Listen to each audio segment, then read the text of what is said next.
All right. Hi, everyone. Can you hear me? I hope so. Yeah. Good. Welcome to the World Walk virtual gallery reception and Q&A. I hope you all have had a chance to visit the gallery. Students and faculty have put an entire semester of work into this show, and we could not be more proud. If you have yet to visit, the show continues to run through next week, so please stop by and bring your class. For those of you who have visited and sent me photos and video of you and your students enjoying the show, thank you. Those made my week. Before we begin, I'd like to give special thanks to everyone who made this possible. First and foremost, I would like to thank our student faculty team who is directly responsible for curating and installing this show. Marari Vidal, Jesse Hernandez, Liana Bluser, and honorary faculty, and my dad, Jeff Cahill. I would also like to thank the many other faculty who each played a part in making this a possibility. Christine Webster Hanson, Celeste Chiricello, Trent Welcome, Angela Cariotis, Amy Ferris, Marie Maber, Maggie Zeke, Ashley Zamponia Krug, and the entire Global Citizenship Project. And of course, anyone who has brought their students and integrated this into their classes. Without you, this wouldn't be possible. I'm so excited to announce or to introduce our guest and my friend, Tom Turcich. For the past 7 years, better part of 7 years, Tom has been walking around the globe with his dog, Savannah. It's safe to say that his journey has gone viral.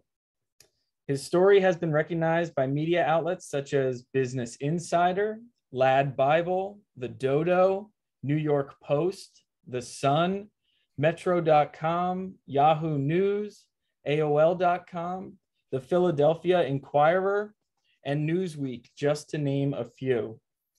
Tom has done AMAs on Reddit, interviews on Good Morning Philadelphia, and many on YouTube.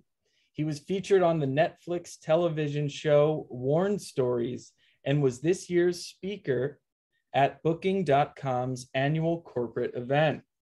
Not to mention, Tom has authored his own book. If you ask me, it's just a matter of time before Hollywood picks up the story of the boy and his dog walking around the world and turns it into a movie. Ladies and gentlemen, without further ado, Tom Turcich. Hey guys, thank you, of course, for having me. Yeah, Tom, thank you for making time to speak with us today.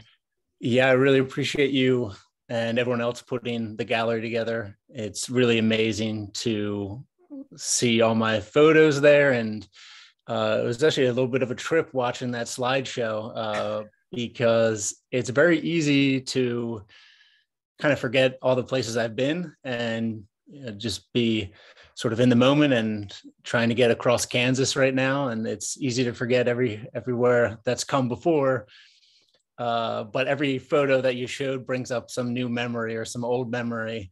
And it's really special. And I really appreciate you putting it together and sharing it with everyone. It's our pleasure, Tom. I mean, your story is inspiring. And there's been many classes going through, and it's been integrated into classes. So you're inspiring a whole community here at Brookdale. So it's fantastic. Yeah, it's very kind. So yeah, I guess I'll get into it and give a little background on who I am and what I've been doing. Like Sean said, for the past 7 years, I've been walking around the world, and I have covered about 27,000 miles and done a majority of that with my dog, Savannah, who's walked about 25,000 miles, and she'll soon become the first dog to walk around the world. We've walked about 40 countries, touched my feet on Antarctica, and basically got to every continent except for Australia. Because of COVID, I wasn't able to get to Australia. But so this started back, the idea of walking around the world started way back in 2007, it would have been 2006 even. I had a friend, Anne-Marie, who was a junior in high school while I was a senior, and she passed away from just a sort of freak accident. And her death was a real realization for me. She was, like, objectively in every measure that I could think of, a better person. She was a better student than me. She was a vegetarian just of her own volition from like childhood because she didn't want to hurt anything. She was always just incredibly kind. And so when she passed, and so suddenly it really struck home that the same could happen to me. And so when I tried to incorporate the fact that I'm going to die and it's going to come out of nowhere very quickly at some point, when I tried to incorporate that, I thought about what I wanted out of life. And I wanted adventure, and I wanted to see the world, and I wanted to know the world in as deep a sense as possible. And so when I began thinking about all these things that I wanted out of life, walking around the world was sort of the key to solving all of them. And it's a crazy idea. I still think it's insane, even looking back on it. I don't know how I did it. And my mom, when I was in high school, was, just thought it was a crazy idea, but for me, it was very real. And it was, again, a way of living a full life. Tom, can I interject for a sec? Sure. Yeah. I've known you for some years now, and there was a time where amongst friends, people would say, "Did you hear Tom? He wants to walk around the world." I mean, everyone would go, "Yeah. One day we looked down at our phones, and sure enough, you had started walking. Yeah. Even then, though, I mean, even after starting, who knows if I was going to make it through Central America and South America and everywhere else. And yeah, it's something I've been thinking about a long time, like Sean said. And I think one of the keys, and I give a broad overview of everything and my experiences, and then we can get into some questions in a little bit. But as far as like the timeline of the World Walk, and it's such a big project. I've been doing it for 7 years, but the idea came 15 years ago, and I didn't start until 6 years, or I guess no, it was 8 years, 9 years until I was able to start. In between when I first had the idea and when I was able to start, and for whatever reason, that idea stuck in my head. But I think there's also this important distinction between inspiration, like my friend Anne-Marie passing, and me kind of coming to the idea of walking around the world and deciding that's what I wanted out of life. But I want, when you're young, you want a lot of things out of life. It would have been great to be a professional tennis player or, professional artist of some sort, or, there's a lot of things you want, and you have to decide which one is worth your effort and then sort of stick to it. And so I had this idea at 17. And then, like Sean was saying, even all through college, I was at college, I knew throughout that, that ultimately I was going to walk around the world. And so that meant during the summers in college, just kind of working nonstop, saving money, paying off loans. And then after graduating, moved back in with my parents to save on rent, bought a $100 car off a friend that barely ran, but it did the job, and worked a job nonstop, sometimes 2 jobs, and paid off the loans, and eventually had enough saved that I thought I could leave. And I think it's very easy today to feel like with the internet and everything, it feels like everything should come quickly, and on the internet, you see everyone's successes very quickly. And again, they don't post, you're not posting your failures, you're not posting all the work that you do in between. Like right now, the Olympics are on, and these people put in basically their entire lives into this work. And eventually, and then you watch this televised great session, but you forget all that led behind it. And so I think it's important to decide on something and what you want to do, and then stick to it for an extended period. But so anyway, I started the day before I turned 26. I had what I thought was enough saved to walk 2 years down to Argentina. Luckily, a little bit of news coverage was able to get me a sponsor from Philadelphia Sign, who's like a local company. The owner knew Anne-Marie. So it was really a stroke of luck. And so I started the day before I turned 26. I was 25, and began walking down to Mexico. And I would say it's a very good thing that I started walking in the US, because I had no idea what I was doing. I think the longest hike I'd done before that was maybe 10 days on the Appalachian Trail. And I hated it. I hated carrying a backpack and using walking poles. So ultimately, for the World Walk, I decided on pushing what is essentially just a baby carriage. And I have all my stuff in there. And in reality, a World Walk kind of wouldn't be possible. You wouldn't be able to do it with a backpack. There's stretches like in Peru and in Chile, even in Wyoming, where I would go sometimes almost a week away from everything. And with my dog Savannah, you have to be able to load up water and food and be able to make it. But anyway, so I started with with this cart through the US, walking down from New Jersey down to Georgia, and then over to Texas, and just sort of getting my bearings, getting physically in shape. I was always in shape, but walking is a different sort of beast. And my knees took a bunch of adjustment, and my ankles took a lot of strengthening, and learning how much I needed to stretch, learning how much water I needed, how much food I needed to bring, figuring out where I could sleep at night, and in all sorts of crazy places. Sometimes I'd end up, in a small city and have to find a place to sleep. Other times I'm out in the country and being able to camp in the woods. But through all these, sleeping in all these strange places, and when you're camping in a strange place, you wake up in the middle of the night thinking you hear something constantly.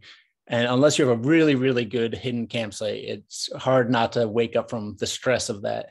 And so I kept thinking while I was out there that, man, it'd be really nice to have a dog.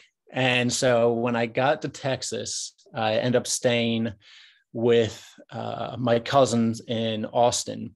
And the first day there, I figure, I'm going to go to an adoption shelter or adoption center and just see what they have, see if there's any dogs that kind of, that I strike a chord with me. And so I went, I spent about 2 hours there hanging out with different dogs, nothing clicked. And then right before I was about to leave, they brought out these two little puppies that they had just found on the side of the highway. And I knew pretty quickly, I was like, I'm going to get one of those puppies. And so I adopted Lulu, who I changed the name to Savannah. And she's been with me ever since. So Savannah's about the same age as the walk. And like I said, she'll be the first dog to walk around the world. And she grew up on the road. So it's the only life she knows. And it was very difficult at the beginning in Texas and in Mexico when she was a puppy, because I was training her and she was getting in shape and she was just growing up kind of all at the same time. And then when I entered into Mexico, for me, that was the first time I was walking abroad. And the American-Mexican border is kind of one of the rougher borders in the world, I would say.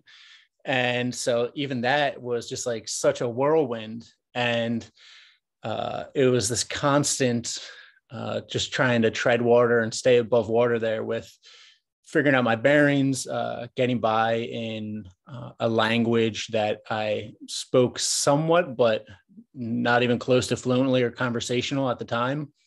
And then also managing Savannah.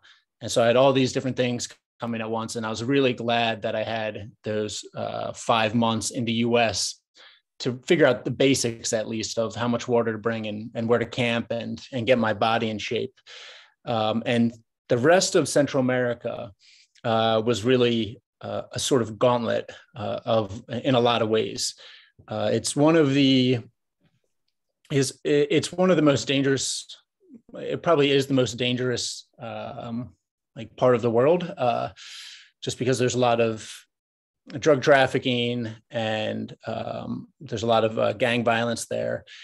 And so at the time, luckily, I was, young and a maniac. And so I just flew through there in 8 hours a day, 24 miles a day at least, and being very sure, especially in some of the more dangerous areas, to camp well into the brush or into the forest a little bit. And as I went, that was a great figuring things out. When I got into Costa Rica, the temperatures were insane. They were so hot that the soles of my shoes melted off my feet. I was just sweating constantly. I would go to sleep sweating. I would wake up sweating. And it was just brutal. And in Panama City, I ended up getting held up at knife point, which worked out. The cops happened to come by right then and get me out of that. And then eventually, after that first year, I moved into South America and walked from Bogota, Colombia, all the way down to Uruguay. And that was a different test in the sense of Colombia and Ecuador are basically all mountains. And so I'm pushing up and down mountains all the time. I was in incredible shape, pushing this big, heavy baby carriage up and down these mountains. My Spanish was better.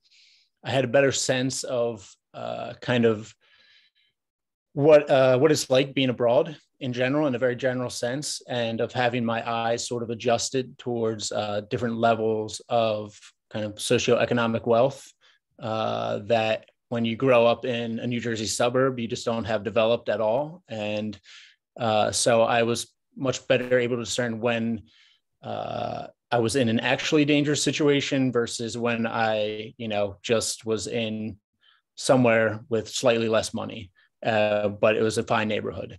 And that's a very important distinction and something that you'll develop if you travel. And then through the rest of South America, along the coast in Peru and in Chile, it's essentially desert. And so I was going very frequently 4 or 5 days in between towns, loading up with water, and eventually made it down to the Andes in Chile, crossed over the Andes at about 15,000 feet, and then descended into Argentina and finished up the American section over 2 years in Uruguay. And then from Uruguay, I got very, very sick from a bacteria infection, but we can gloss over that because it was kind of the dark times and a lot of pain. But eventually I started back up in Denmark and walked Denmark down to Spain, across Morocco, Algeria, Tunisia, so North Africa. I would have liked to have done more of Africa, but next to Tunisia is Libya, and Libya was essentially in a civil war at the time, and below the North African countries is the Sahara. So, I'm not crossing that on foot.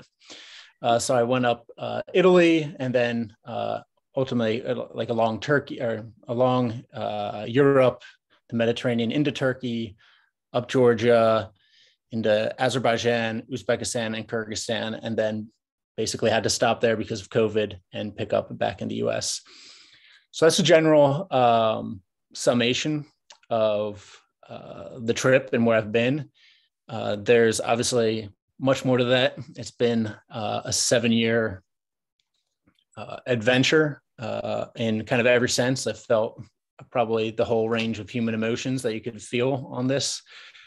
But I'd say like a few broad takeaways from it is that it really doesn't matter where you are in the world.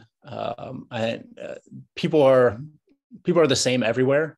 The systems of government change, the wealth changes, the aesthetic changes, maybe the history changes, the language change, all the surface level stuff changes. But at the root, it's just people trying to live their life in peace. And when you think about walking around the world, it is like this massive, massive idea. But on a day-to-day basis, I'm just passing through places where other people walk. And so even when I was in El Salvador, for example, which at the time was the most dangerous country in the world, is in the middle of a gang war. I remember walking through there, and I would get a hotel every single night while I was there because I just wanted to play it safe. And I started to walk one morning, and I'm walking along this very long road with all these hedges lining the road, and like kind of out of the woodwork, people are coming out of the hedges and walking to work. And I remember just realizing, because before entering El Salvador, I got all these messages telling me not to go there, and because of the violence and everything else. But then when you're there, it's just people living their life, and there is some violence, but unless you're in a war zone, it's the majority is just people living their life, even at the absolute worst. That was the most dangerous country in the world, and it's just farmers and hoteliers and cooks and whoever else, just going about their business. And again, that's everywhere, whether it's like North Africa, which is very sort of strictly Islamic in a lot of ways, or whether it's Turkey, which is kind of Islam in name, but is also very secular, or if it's Georgia, which is just a little mountain, little mountain country, or the U.S. And it really just doesn't change kind of where you are. So I'd say that's a big takeaway, and something to remember, and to remember when you're traveling.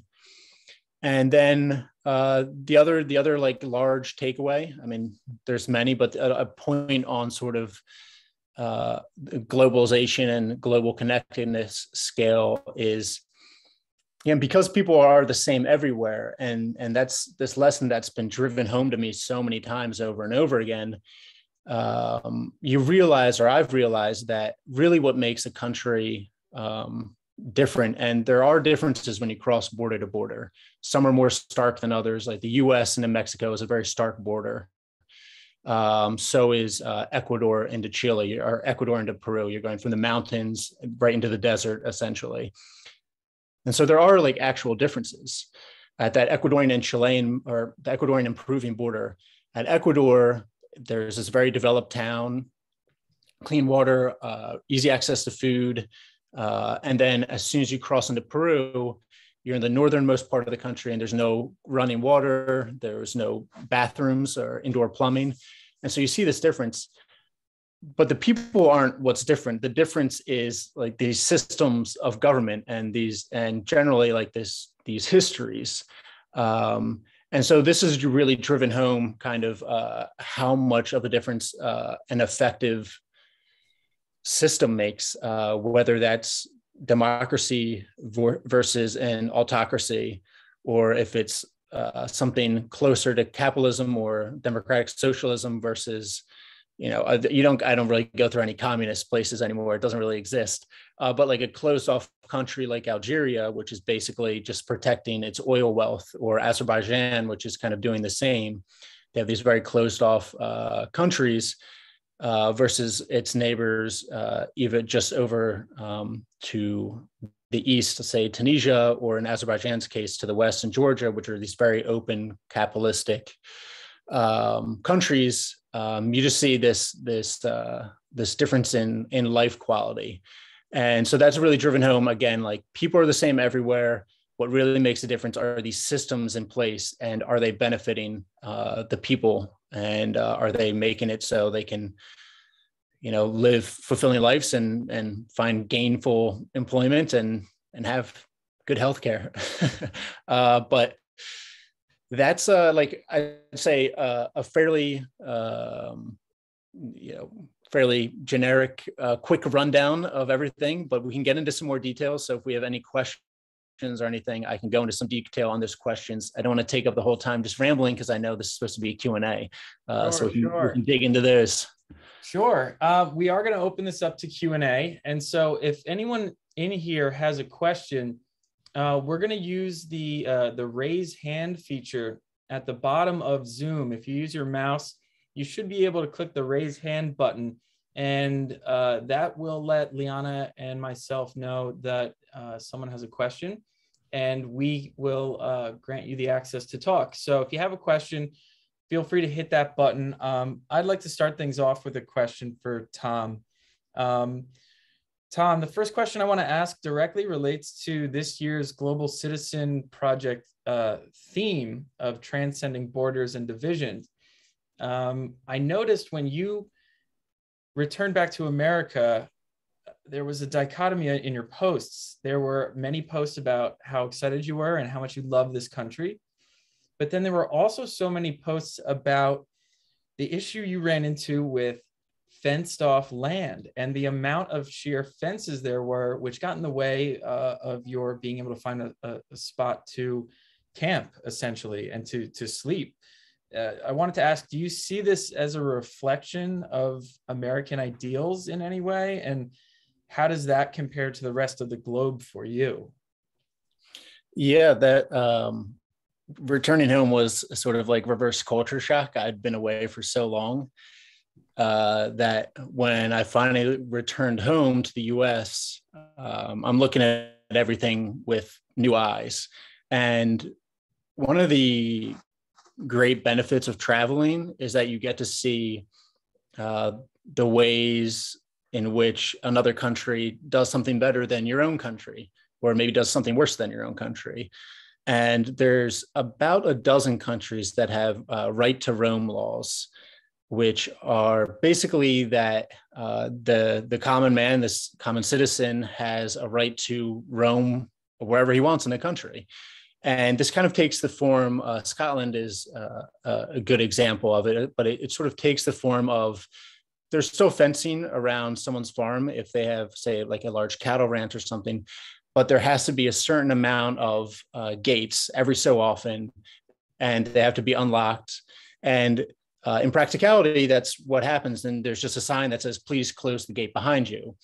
Whereas in the US, I've seen more no trespassing signs. Violators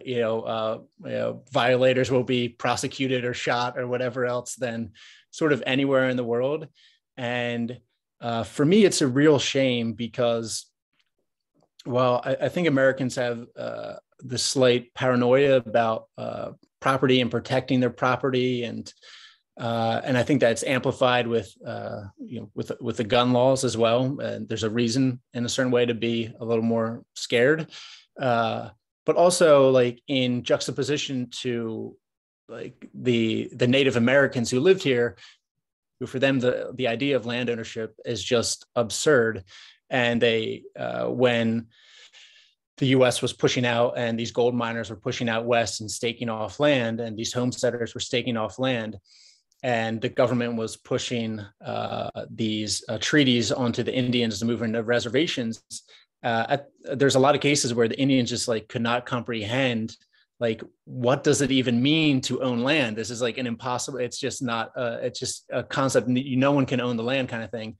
And so it's kind of a shame to see it taken to such an extreme here, because it's not to say that you shouldn't own land, but that this is like, there's parts of Colorado where I would just see, just a couple dozen cars a day. I'm walking some dirt road and the entire way is fenced in. And I was so afraid to go in there and camp on someone's land because you don't know if they're going to come up with a gun, or they're going to come up yelling, or who knows what's going to happen kind of thing. And in every other country I've been to, and I've camped on a lot of private property, just because you have to sometimes when you're walking around the world. There's not always going to be a hotel or like an ideal campsite. Sometimes you have to sleep on the edge of someone's property. And I've done that all over the world.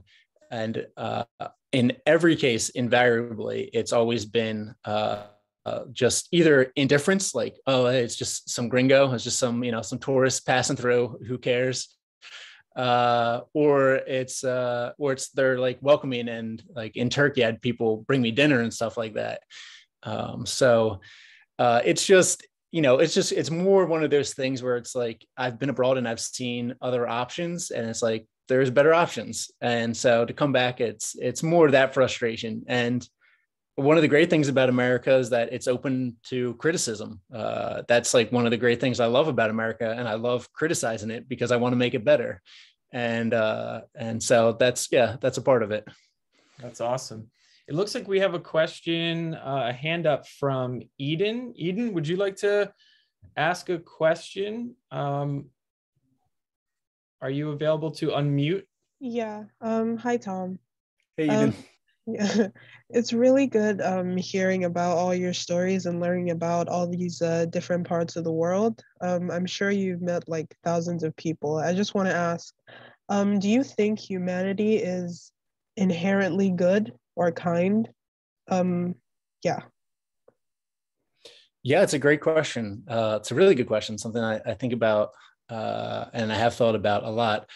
I would say I think like the only consistent is change in a certain way, and I do think at their core humans are good, and you are going to meet like some wackos and some people who are out there a little bit.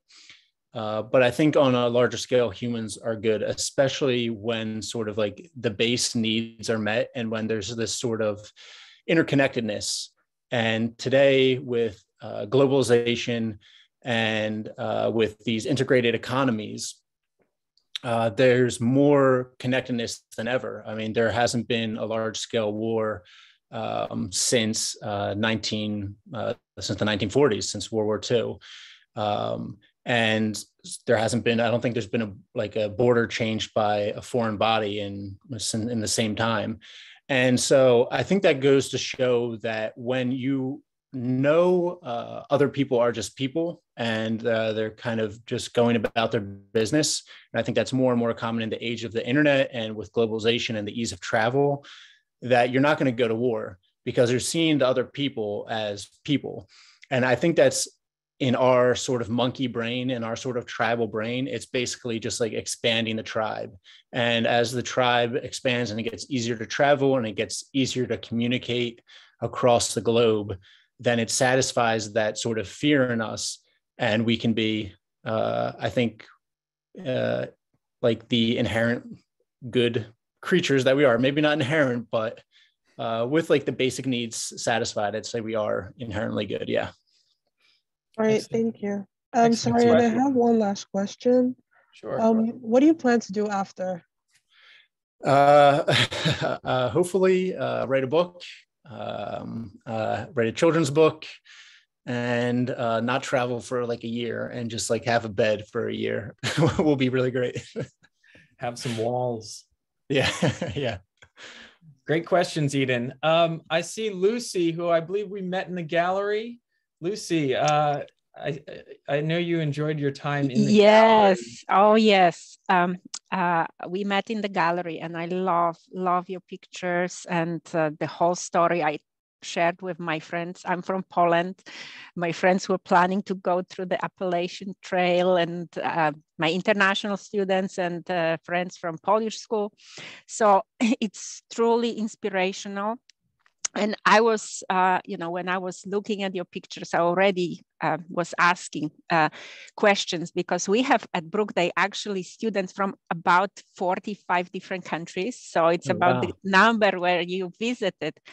And at the orientation with the students, I always ask them and tell them about the cultural shock.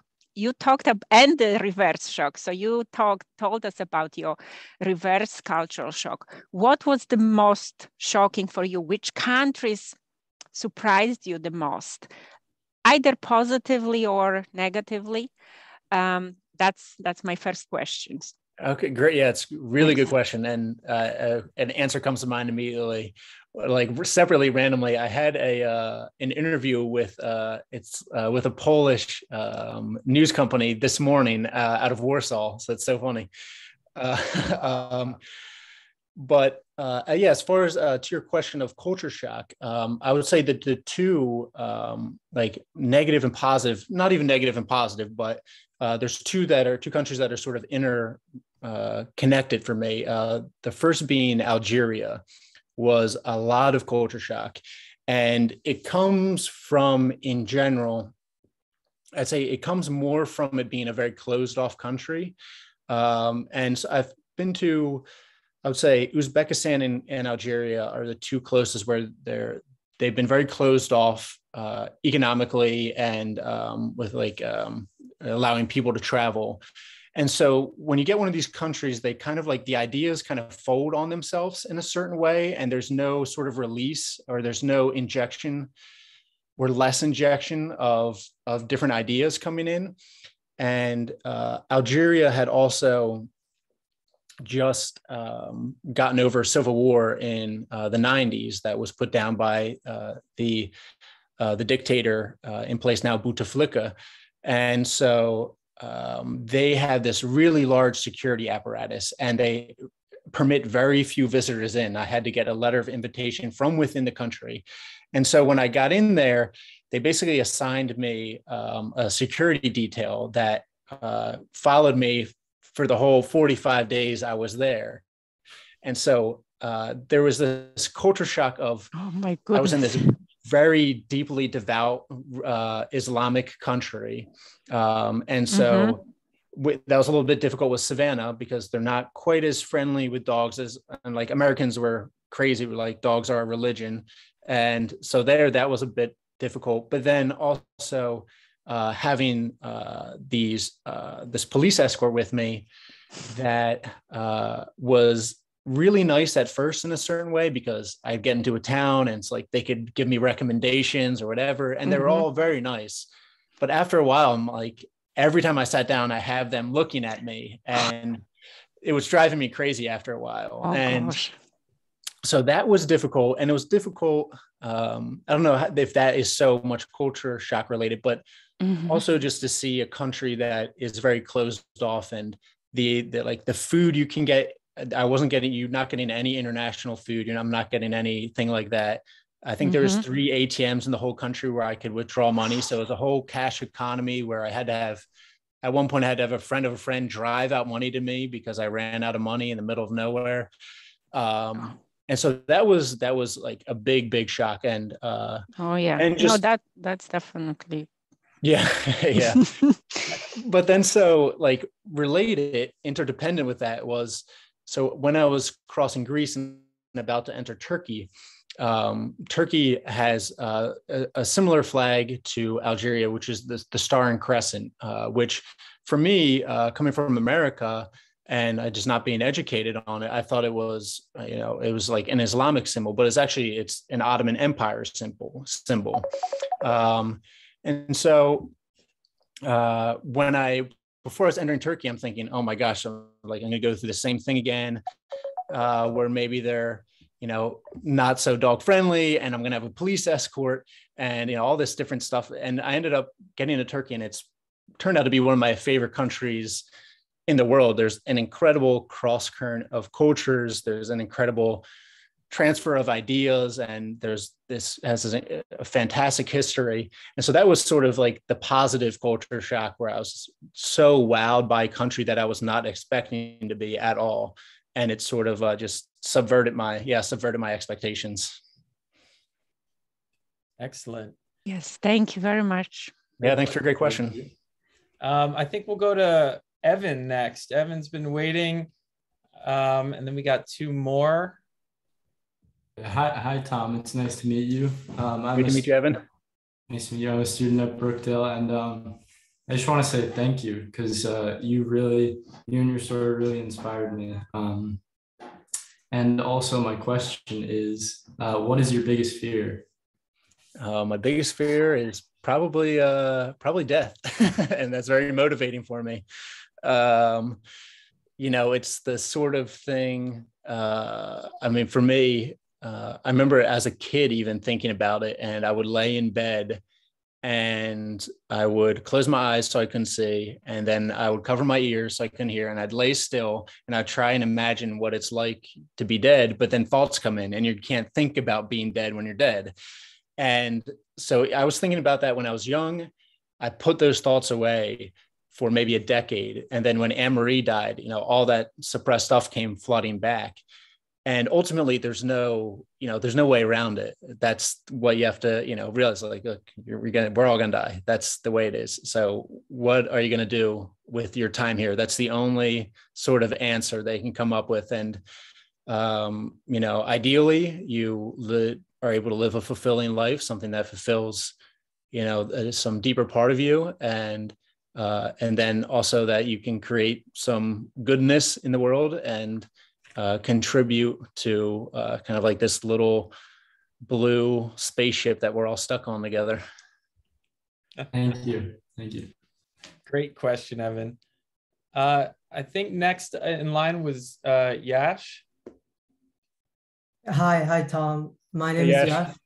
I'm actually a student at a different community college in New Jersey, Raritan Valley. I've been following your and Savannah's journey online for the past 2 years. So when I came Cool. across this event, I was both surprised and delighted. I've always been fascinated with your experiences. I've been watching your YouTube videos for the past 2 years, reading your articles posts on your website. So I actually have a newsletter on campus. If there's a way I could interview for that, that would be great. If I could get in touch Yeah, with for you. sure. Yeah, no problem. My question to you is, how do you think young people like myself can go on our own world walk or world experience, if only for a brief amount of time, maybe not 7 years, like yourself? And sorry, it's just amazing to meet you. I'm like a little starstruck. No, it's great to meet you. I appreciate you following for so long. That's incredible, and really, really happy to meet you and that we're able to interact. I would say, as far as like a little world walk kind of thing, I would say, like, in your own home country, whether it's the U.S. or wherever it is, or in the U.S., I think you could just go for a week-long walk, or even just go for a 2-day walk. Before I started this, I don't maybe you were up there, Sean, but I walked up from my hometown in New Jersey up to my college, which was just 2 days. I just camped somewhere random for one night. But even that, I think just walking in general offers such a different perspective of the world. And I think even on short walks, you get a lot of the benefits that I would get from these really long distances. I am sure, like, as a follower, that I went through a pretty serious resolution of things through walking and sort of resolving a lot of internal turmoil or angst or anything like that.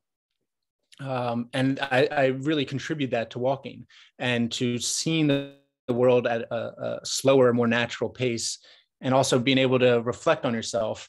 And so I would say, if you want a low world walk, you can just start by pick somewhere and just walk there, and it'll be fine. You're just going to walk, and then you sleep somewhere, and then you walk again. And especially in the US, I mean, there's so much food everywhere. There's so much infrastructure. It'll be totally fine. And if you're in New Jersey, you could probably find a bike path that just walk for, a couple of days. And just the benefit of that is just you're spending time with yourself, and you're spending it in your head, which is, you don't do it. It's easy to sit on a sofa or whatever, and you're spending time with yourself, but that's you kind of go down a spiral, kind of, oh, I should be doing more. I need to be more productive kind of thing. When you're walking, that is the productivity, and your thoughts are able to just work themselves out. So I would say, yeah, just pick somewhere and go for a little overnight walk somewhere. Thank you so much for your answer. I have similar writing aspirations to you, and it's just been amazing seeing your journey. And I can't wait to see you finish. And if we could ever chat after, if there's a way to connect with you, that would be great. So for sure. Yeah. Send me an Instagram message. We'll connect. Thank you. Great. Cindy. Thank you. Hey, Tom. Thank you for doing this with us. My class had the opportunity to go last week to the gallery, and I asked them for some questions. So, and you answered many, but a few maybe you want to touch on. A favorite memory. Did you ever feel like you wanted to give up at any time? And then always the question about showers and bathrooms. Okay. Well, start with the showers, and I think that's the basest one. That's the easiest. This was actually provided by my ex-girlfriend when I just started the walk. In the US, I had walked by a lot of churches, so I would shower at these different churches at night. And then when I crossed into Mexico and I was internationally, my ex-girlfriend said, why don't you just carry baby wipes around? So that's what I kind of is the portable shower. And, it's not great, but it's just enough to, keep myself, from going crazy and getting the sleeping bag filthy. And then the most memorable, there's a lot of memorable, but the one that sticks out, and I always kind of go back to this, is when I was crossing the Andes from Chile into Argentina. I was crossing at a point where the mountain would get up to about 15,000 feet.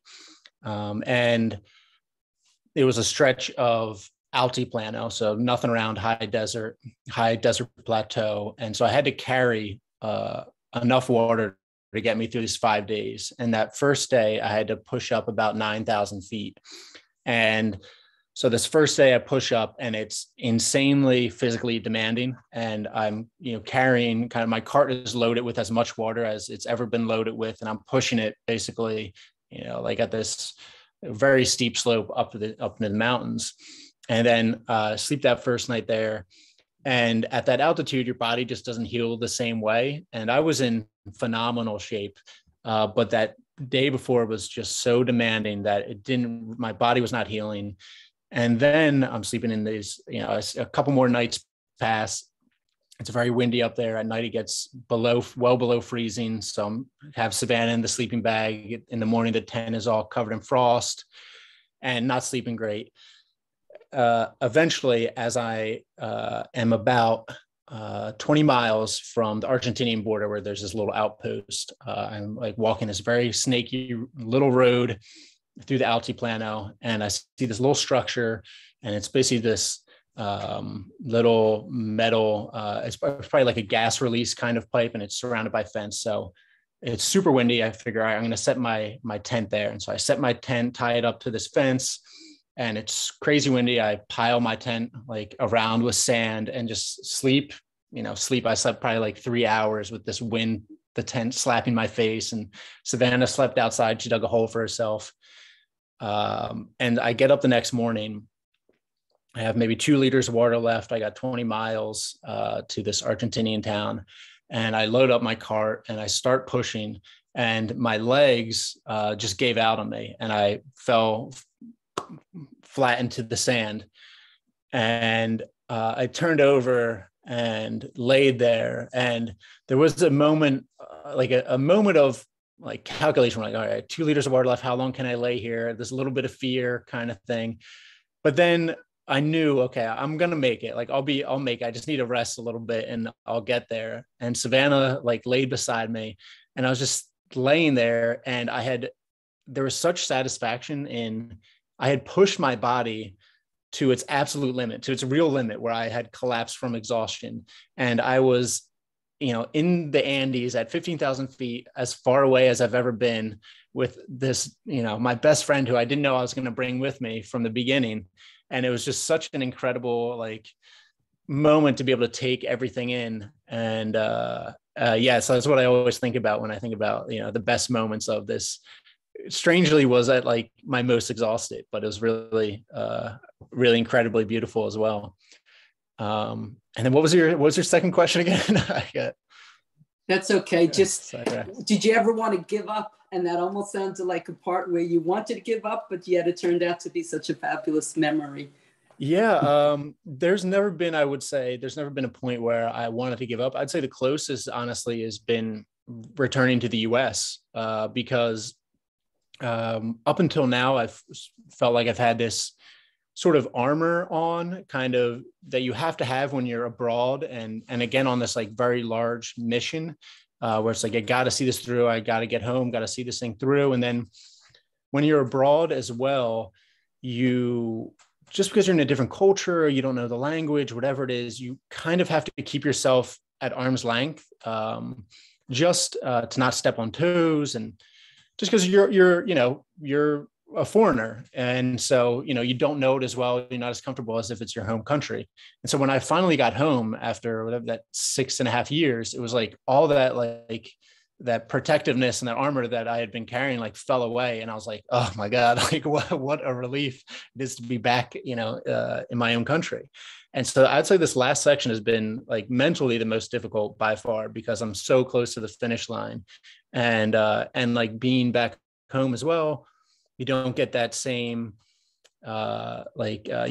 excitement of just inherently exciting from being somewhere new and just discovering these little details every day. Like I'm States, and it's like, all right, well, this place has a hamburger too, and this place has French fries, and here's a house I've seen 1,000 times, my whole life. So I'll say right now, it's probably the most challenging. Yeah, but won't be giving up. Good, keep going. And I did see that you're a big hamburger fan. Yeah, Also yeah. watching your videos and everything. So I hope you find lots of good hamburgers. Yeah, thank you. Thanks for good questions.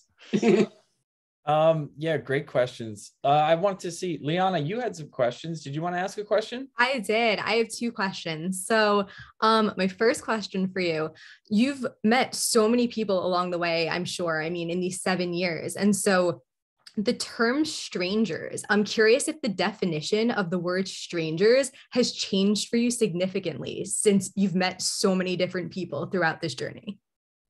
Yeah, it's when you say that, I think about my dad, because my dad is maybe like one of the most extroverted people I've met in my life, and so he never has any problem talking to anyone. You know, my ex-boss said he could talk to a brick wall, and you know, I don't have that. I'm kind of like in between extroverted and introverted, but from yeah, being abroad and just meeting so many different people from every different walk of life, and also just like seeing myself reflected in so many different cultures and in different situations, I think it's more that I've become more comfortable with myself.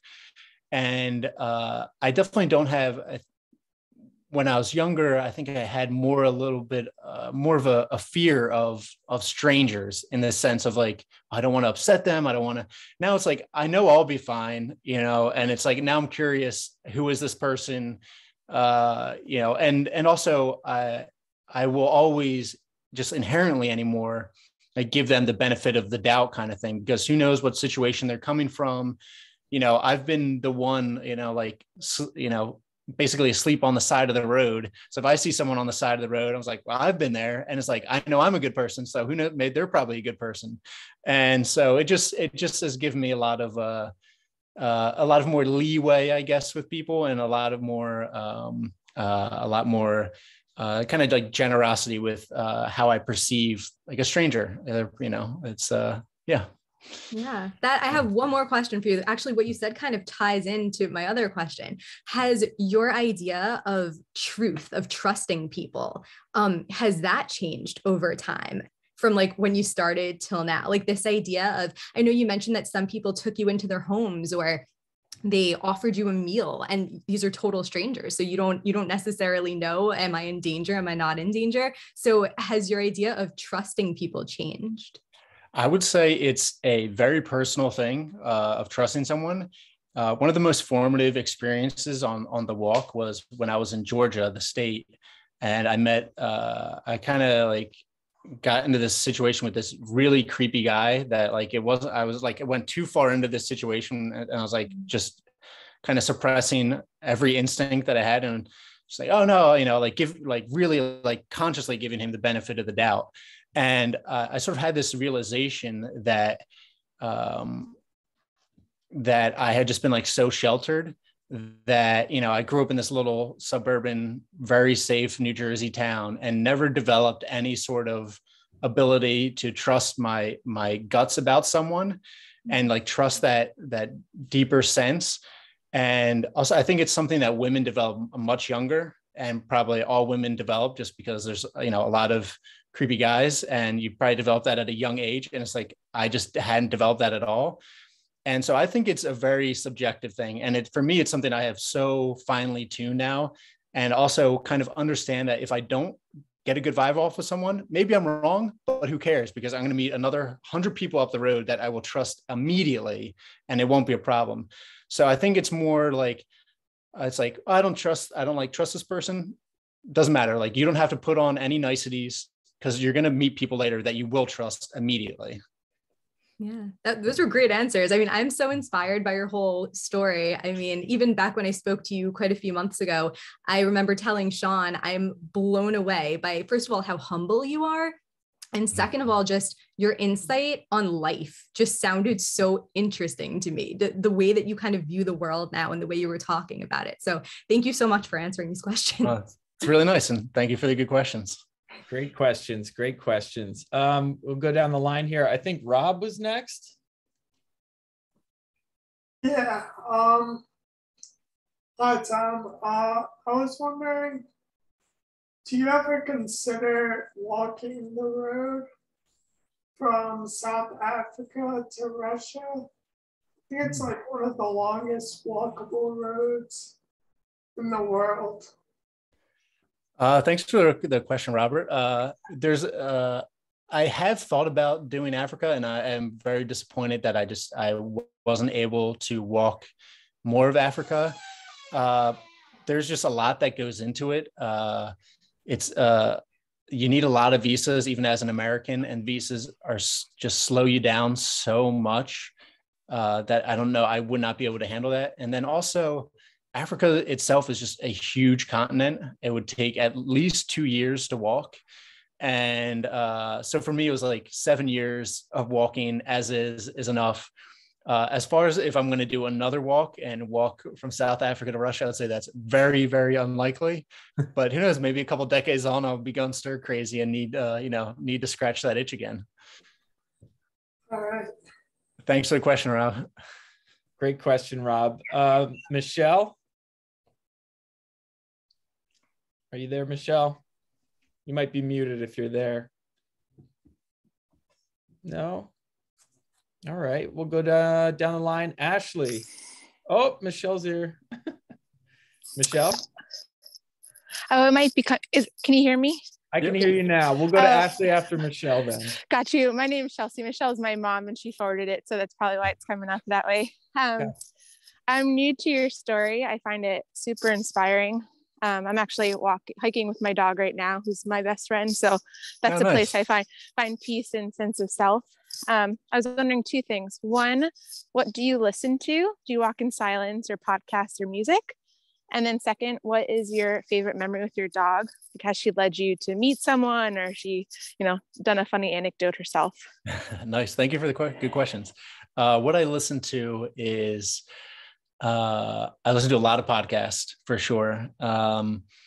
I feel like I used to listen to more music, but music anymore, is maybe not enough for me walking. There's times when if I'm struggling, if I'm pushing up a hill, I'll put on music because I can't concentrate. I need some more energy. Then I'll put on Tiesto's Club Life or some electronic music and get bumping that way. But yeah, I listen to a lot of podcasts, a lot of audiobooks. One thing I always go back to is The Economist podcast. There's a great worldview, a kind of global view. And then I listen to a lot of Eagles podcasts because I'm from Philadelphia or, next to Philadelphia, and I'm just infected with, this terrible Eagles fandom that will possess me forever. And listen to a lot of comedy podcasts, especially at night when I'm just kind of decompressing in the tent. I'll just put on some comedy podcasts, have that on in the background.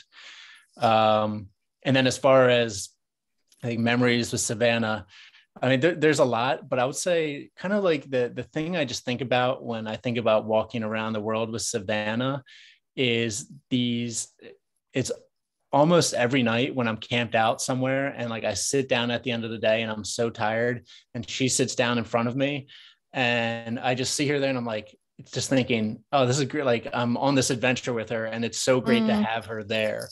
And it's very simple. It's, there's been a lot of great, there's been a lot of great moments of me kind of leaning on her. But I say day to day, it's just really nice to sit down at the end of the day and just have her there and be oh, another day complete. And with my best friend, I'm sure you know the feeling if you're hiking. Yep. Perfect. Thanks so much. Thanks, Michelle. Great questions. Great questions. Next up's Ashley. Ashley actually helped us co-promote this with the Global Citizens Project. So excited to hear Ashley's question. All right. Hi, Tom. And hopefully my dog was just barking very loud. So hopefully she's done with that. So I teach history here at Brookdale and particularly World Civ 1 and 2. So in World Civ 1, we start talking about the Paleolithic period. And my students are often blown away when they realize that for 95% of human history, humans walked, they were nomadic, they hunted and gathered. And so many of them think, man, right, we've progressed so much. It's so much better now than it was then. But I sometimes wonder, is it really? Especially here in the United States, everything's so fast paced. We're driving everywhere, taking trains, buses, planes, and it's just keep up, go, go, go. And I just wondered your thoughts on that. Are we ultimately going to be in big trouble here if we keep going this way, do you think? Progress or regress, I guess, is my question. Yeah, I think a lot of the, thank you for the great question, and thank you for putting this together, Ashley. I really appreciate it. I would say I feel like there's a lot of kind of slow burn benefits to a lot of these things, like walking or riding the bike, or, just not having that anxiety of always needing to, improve in some way and to like make yourself more marketable or whatever it is. But it's very easy for those benefits to get pushed out by just like the immediate. And if you can get in a car and be, somewhere immediately, then like that's what you're going to do. Or, when you look on your phone, you get this nice burst of dopamine from flicking through Reddit or TikTok or whatever it is. But, the great benefit of walking itself is so like slow moving that you can't notice it like consciously. And I've had that experience so many times. I remember walking down, by the time I got down to like Peru and in Chile, I had this thought that I had like thought all my thoughts and that I had sort of resolved everything internally that I needed to. And it was this really, really slow progression of just like, you pick up a memory and then you put it down again. And then a couple of weeks later, you pick it up again and then you put it down again. And it's kind of happening in the background. And I do feel like it's not like a cure-all to, to mental health or anything like that. But it's very easy to get stuck in your own head. And I feel like walking really is such a great boon for your mental health, for clarity of self. And then like on a larger sense, I could go on about car culture in America forever. I think, especially after being in Europe and seeing how some of these European countries operate with the use of bikes and the use of walking, it makes me very jealous. And I hope like to use a car as little as possible. And wherever I live, I'll be riding a bike or I'll be walking because it's just so much more enjoyable. And like with cars in particular, I don't think your brain processes cars in the same way as it does with someone on a bike or someone walking. And so you lose a sense of community with cars because your brain processes it as this object. It doesn't process it as a person. But if you see someone out on a bike, if you see someone walking, you have this like very low level sense of community around you. And I think that's really nice. And I think it's nice to use the body. And that's another thing, like the previous question of, one of the most memorable moments was using my body kind of to its utmost. And so I would say, I want to, I think that's something that's neglected is using your body. And it's another thing that's very good for the mental health. So I think there's a lot of things in the way that we evolved that we kind of just run over with technology, in every form, in like pavement to cars to a 9-to-5 job kind of thing. And it just kind of crushes over all these subtle kind of evolutionary ticks that we have. And that if you can feed them, if you can scratch them, I think they're much better for people, they have been for myself at least. Excellent question. Yeah, thank you for your question, Ashley.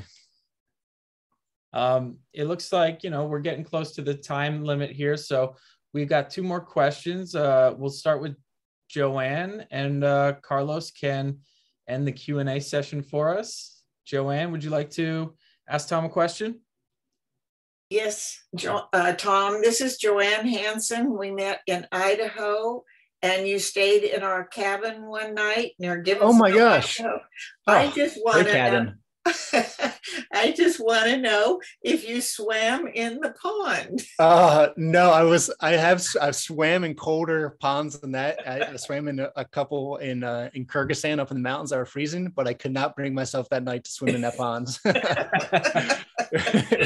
I was warm and I had the cabin and I was out of the wind and it was not happening. Well, it's so good to see you. And I just wanted to say, I will treasure meeting you, and I look forward to your book and whatever you may do in the future. I hope I know. And I happened upon this accidentally, this being able to take part in this just about 2 days ago. And I was so happy I did. And so thank you so much for how you've enriched my life and made me think more about it. I so appreciate it. And I so appreciate that cabin, Joanne. That was really made like my week, maybe even longer. That was such a fantastic little spot. And maybe I'll come back around one day and say hello again. I certainly wish you would. It'll be cleaner next time. It's plenty clean. All right. Bye-bye. That was fantastic. Joanne, thank you for joining us. That was really something. How about that? My pleasure. Oh man. Carlos, would you like to ask a question? Me too. I think you might be cutting out, Carlos. Can you hear us, Carlos? Hey. You hear me? Yes. Okay. Tom, nice to meet you. Thanks for share your beautiful experience for us. And I have a curiosity. How many tools did you use whole your trip? It's a very common question. Thanks for the question, Carlos. Probably, I would say probably around 40. I stopped counting at some point. I would say 40 to 45. They generally last maybe like 500 to 700 miles, something like along those lines. And so I can push them maybe to 1,000 miles, but generally it's about every month I would change them out if I'm really walking. So I would say, yeah, roughly probably 40, 45 pairs of shoes. Wow. Okay. Thank you. Thank you so much for the question. I think we're going to squeeze one more question in from Joseph. Joseph, would you like to ask Tom a question? Yes, I would. Well, thank you for this presentation. It's beyond awesome and inspiring. Thank you, Joseph. Me and my wife have walked with our dog for many, many miles also, and it's so peaceful and people don't understand the peace. My question is, anywhere on this journey of yours, was the dog just too tired and just said, I need a rest? There was only one time, and that was in Denmark after we had taken like 7 months off because I got so sick. I had this bacteria infection from South America. It laid me up for a long time. And when we got started back up in Denmark, she was a little out of shape, like with me as well. And so we were walking and she started limping and I was so confused because I'd never seen her limp before. And so I was like, I like look at her paws and then we kept walking and she was limping again. And it was really slow for me to realize that, oh, she was actually tired because she'd never been tired before. And we stopped that day and then she was never tired since. No, I think it's fortunate that I got her as a puppy because she grew up on the road doing this. And it really just amazes me all the time that like she's always ready to go and always has more energy than I do. Awesome. Thank you so much. This was tremendous. Thank you for the great question. Fantastic question. Tom, I think we're going to close it after that question, but I do have one final question for you, and I fear the answer because I think I know what it's going to be, but is Savannah with you right now in this room? Yes, she is. Could we see Savannah? Hey. There she is. She wants to go out. I'm going to let her out in a sec. That's great. I had to ask, Tom, because she's such a big part of your journey, obviously. Yeah. Well, Tom, as many have said, you're so inspiring in so many ways. And we're so lucky to have your story be part of our Brookdale College community. And I cannot thank you enough. I was actually shocked to see the outreach that we got here, Joanne and Yash and some people from beyond our community even. And I just can't thank you enough. I'm looking forward to Saturday because it's been very cold here, and I will be going on my own mini world walk this weekend, as you've inspired me to walk as well. And I think there's going to be a glimpse of good weather. But Tom, thank you. Good luck on the rest of your journey. And I'm looking forward to the day that you make it back home, because we're going out for food. No doubt. Yeah, thanks for putting everything together. I really enjoyed it. And thank you, everyone, for the great and thoughtful questions. Thank you. Thank you, everyone. Have a good night. Thank you, Tom.